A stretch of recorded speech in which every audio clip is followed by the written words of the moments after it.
শুভেচ্ছা জানাবে অত্র দরবারের পক্ষ থেকে। ঠিক আছে।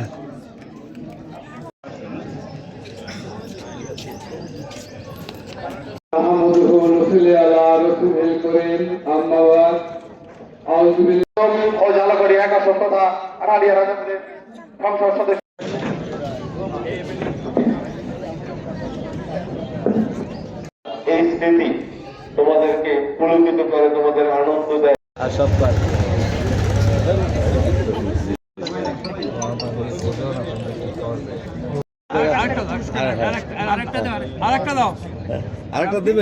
পর্যায়ে পঞ্চমতে প্রথম স্থান অধিকারী তার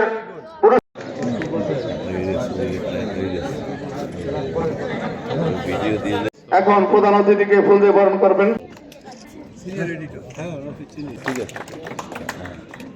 তার চেয়ে বড় যদি বলেন নেশা বা বড় এডিকশন, সেটা হলো এই ডিভাইস। আপনি দেখবেন ছোট বাচ্চার হাতে একটি মোবাইল দিলেও তার কান্না থেমে যায়। সুতরাং এই বাচ্চারা আস্তে আস্তে আসক্ত হতে হতে যে জায়গায় চলে যেতে পারে, সেখান থেকে তাদের মেধা শূন্য হয়ে যেতে পারে। সুতরাং একদিকে যেমন এই আধুনিক বিজ্ঞান এই ডিভাইস আমাদেরকে খুবই করে নিবে, আবার একটা ভীতির কারণ। যদি অপব্যবহার করি তাহলে আমাদের সমাজ ধ্বংস হয়ে যাবে।